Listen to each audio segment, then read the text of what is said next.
All right, welcome into the podcast on a Wednesday. You're listening to Taking the Field with Stevie Mac. The NBA season has officially tipped off last night, and the Pistons are in action for the first time here in 2019 as they take on division rival the Indiana Pacers down in Indianapolis later on tonight around 7 o'clock, I believe, is when that game will tip off. So I want to get to a couple things here real quick on the podcast today. The first thing I want to get to is the Quandre Diggs trade to Seattle for a fifth rounder and kind of where that leaves the Lions and kind of what we can kind of hope for, I guess, moving forward as we get closer to the trade deadline here and what this trade possibly could set up for them as we get closer to that deadline. And then the second thing I want to talk about is a rumor that came out on social media yesterday afternoon about Jim Harbaugh looking for a supposed exit strategy from Michigan to the NFL, and really kind of why that frustrates me in a way, even though you guys know I'm not really the biggest Jim Harbaugh supporter out there. But I think at this point it's just kind of getting annoying with these Harbaugh to the NFL takes, so I'll get to that one in just a little bit. But starting with this Quandre Diggs trade, it came as a shock to me, I'll admit, but once you kind of start thinking about it and breaking it down and kind of understanding what this means for them moving forward, and like I said, kind of what it could possibly set them up for as we get closer to that trade deadline, it kind of starts to make a little bit of sense, and I'll explain why. Diggs was 58th among safeties who had played at least half their team's defensive snaps, according to Pro Football Focus. Overall, according to his position group, he was ranked 61st among all safeties in the league. And as well as doing this trade, they save $3.5 million from their payroll next year in 2020. And really the question that I thought of when I saw this yesterday on Twitter was, might they believe that some sort of combination of Tavon Wilson, Tracy Walker, and the rookie Will Harris out of Boston College, could they somehow manage to be an improvement? Because I think I saw that, according to Pro Football Focus, that the three of them were all ranked higher than Quandre Diggs at their safety position. So could they believe that Diggs, because of the way he was struggling this year compared to last year where he easily looked like a top 10 safety in the league, but the way he was struggling this year, might they believe that the three other guys they still have on the roster with Harris, Wilson, and Walker, might they believe that those three guys can still manage to hold down the fort at safety even without Diggs, and possibly even give a guy like Will Harris a chance to kind of show what he can really do when given the opportunity? That's kind of what I'm going to be looking for the remainder of the season, is what kind of player Harris specifically develops into now that he'll more than surely assume a bigger role in this Lions secondary. And then the other part of this is the Lions desperately need a running back with Kerryon Johnson going on the IR. They did promote Paul Perkins from the practice squad this afternoon, but that doesn't really do a whole lot for you, I don't think. I think it really just kind of creates depth at that position, but it's not like you're going to see Paul Perkins out there starting. So they still need that sort of feature back where you can give it to that guy, 20, 25 times a game and know that he'll be able to make an impact for you. And none of these three guys, J.D. McKissic, Ty Johnson, and Paul Perkins, none of those three guys are really that guy right now. So I think you kind of have to go out and look at a running back in this situation. And a couple guys that have had their names thrown out there as possible fits for the Lions are Melvin Gordon and Kenyon Drake. And I'm wondering, since they got a fifth rounder from Seattle in the trade for Diggs, could they flip that fifth round pick for Kenyon Drake from Miami? I feel like that would kind of be the price for a guy like Kenyon Drake, maybe they would go as high as a third or fourth, but I think you might be able to convince Miami to give him up for a fifth and maybe an extra pick in like 2021 or something. But I don't think that it would be too far-fetched to say, yeah, you know what, let's take that fifth rounder from Seattle and go out and get ourselves a running back on the cheap for a guy like Kenyon Drake, knowing that to some extent Ty Johnson and J.D. McKissick could still play sort of that secondary role to whoever you get.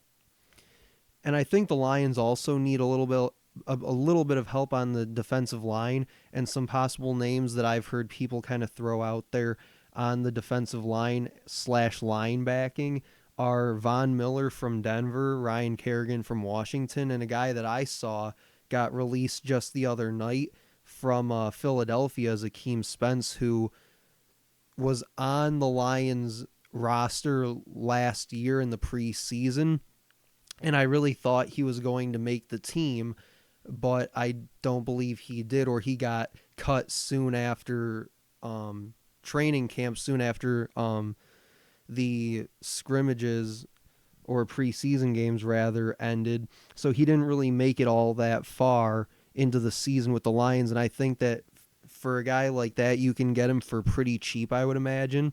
And he's a guy that's already familiar with this coaching staff and this defense because he played in it a year ago.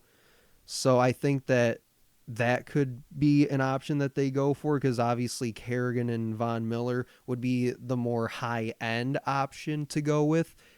And plus, you would have to trade something. You would have to give something up to get those guys, whereas Akeem Spence, you would just have to sign him to a contract to come play here in Detroit.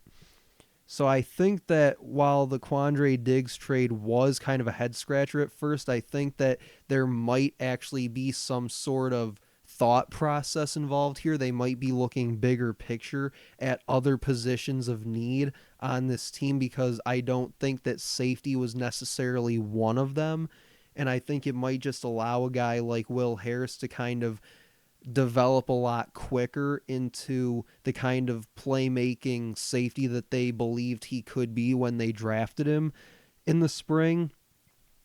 But I think it'll be really interesting to see as we get closer and closer to the trade deadline, kind of whether or not they use this trade as a way to generate other trades for other positions of need, or if this was all that they were really trying to do, in which case, if this was kind of their one and done trade for this year, then I think it will kind of be a head scratcher where you don't really think it was necessary to do what they did if they don't go out and make some other moves as a result. So then, as I said in the open, the second thing I wanted to get to today was this Jim Harbaugh going to the NFL thing, and just kind of, I'm at the point where I'm just kind of tired of it, and every time I see it, I just kind of laugh at it because of how untrue it is. So I'll get to that one next on Taking the Field with Stevie Mac.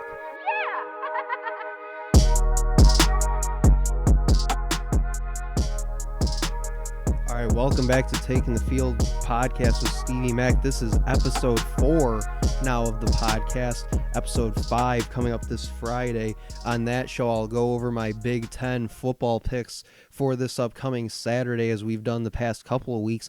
A quick update on the picks, by the way. After week 1, I actually made a counting error where I believe I was down 5-4 after that first week that we did the picks. I went back and looked through my notes a few days ago and found that I actually misread one of the games, and it's actually 4-4 after week 1. And then after this past Saturday, I now hold the slight edge, 8-7 in the picks competition between myself and the Twitter polls that I've been putting out. So just a quick update on that as we get ready to do that once again this Friday on the podcast. But this last thing I wanted to get to today real quick was the rumor that went around on social media yesterday afternoon about Jim Harbaugh possibly looking for a quote-unquote exit strategy from Michigan to head back to the NFL. And I really want to get into how tired I think this bit has become with Michigan and Jim Harbaugh, because it seems like, and coincidentally, it seems like it always comes after a Michigan loss for whatever reason. I just find that to be kind of interesting in itself. But every year there's always been these rumors that Jim Harbaugh doesn't really want to be at Michigan anymore. He's more worried about getting back to the NFL and where his next NFL gig is going to come from. He's trying to get out of Michigan as fast as possible. And every time I see these rumors, I just kind of laugh because of just how ridiculous they are. And I think that a lot of times these people are just reaching for something that's not really there. And I'm not really the biggest Jim Harbaugh supporter out there, but I'm also not one of his biggest critics, I would say. But this is kind of where I tend to draw the line when it comes to these Jim Harbaugh hot takes, because in my mind, Jim Harbaugh is never going to leave Michigan no matter what, because when you really think about it, he's got it made here. I mean, the guy's been pretty much been given a lifetime contract to coach at Michigan for as long as he feels like it. He's the third highest paid coach in college football. He wins enough, I would say, to keep the majority of the fan base happy. Not all of it, but a good majority, I would say. And I think that he gets to do a lot of really cool stuff that not a lot of other coaches professionally or in college get to say, which is he gets to go on all these different trips over the summer to Europe and things that they've been doing, which I've been critical of in the past, but it's definitely a perk that not really any other coach that you hear about gets to do. And then I guess kind of to a lesser note, he gets to coach at his alma mater, which I guess a lot of people say, would be a kind of a really cool thing for somebody like him to be able to do. I don't know if it makes that much of a difference, but I think it's definitely something worth noting. And my question about these NFL rumors all the time is, it's not like they're talking about him taking over, the Dallas Cowboys or the New England Patriots or, the Eagles or, somebody like that, like the Packers or somebody. Although there was a rumor last year that he was one of the supposed candidates for the Packers job, now that I think about it. But all the time when you hear these rumors the past couple of years, it's always, oh, he's going to take over the Dolphins or the Redskins, were the teams that were thrown around yesterday as teams that would be supposedly highly interested in him.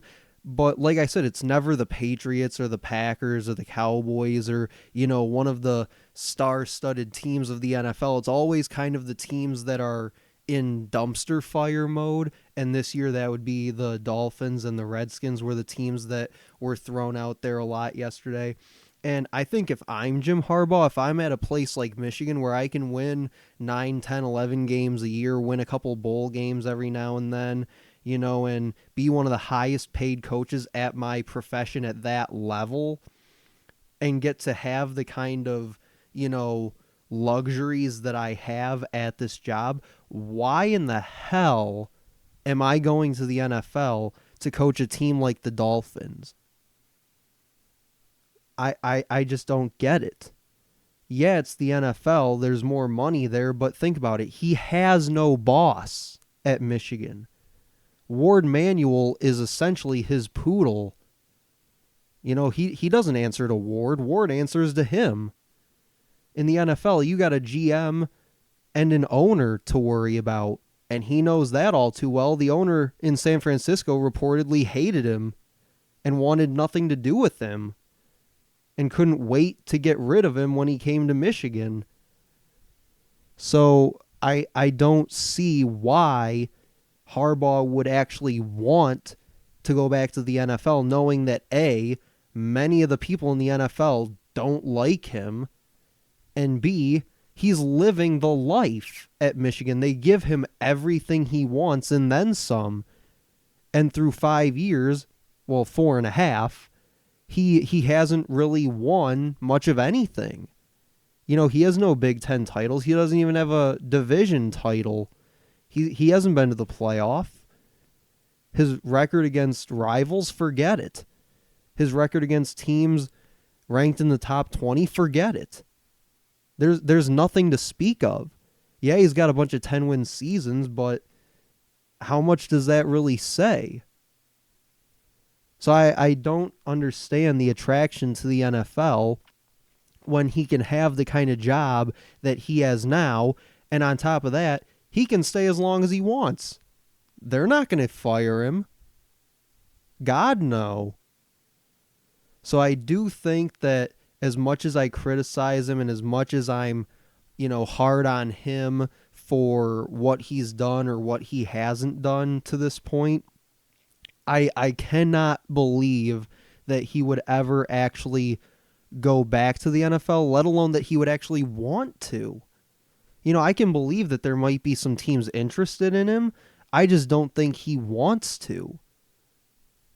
I think he might listen to some offers just because why not? If these teams come calling, you might as well at least listen to what they have to say, but I don't think he would actually do it. Like, for somebody like John Beilein in basketball, like, his dream was to coach in the NBA. Now, he's not coaching a good team, but he at least gets to live that dream this one time, and then if he wants, he can call it quits because he can now say that he's lived that dream. Jim Harbaugh has lived that dream. He's been to the NFL. So he's been there, he's done that, and I don't think he really has any interest in reliving it. So that's what I wanted to get to today on the podcast, episode 4 of Taking the Field with Stevie Mac. Like I said on Friday, we'll talk about the Big Ten picks for this upcoming week. I'll also talk about Michigan's game with Notre Dame and Michigan State's game with Penn State and kind of what that means the rest of the way for Michigan State as they try to salvage this 2019 season as they currently sit at 4-3. So that'll do it for episode 4 of Taking the Field with Stevie Mac. Thanks for listening.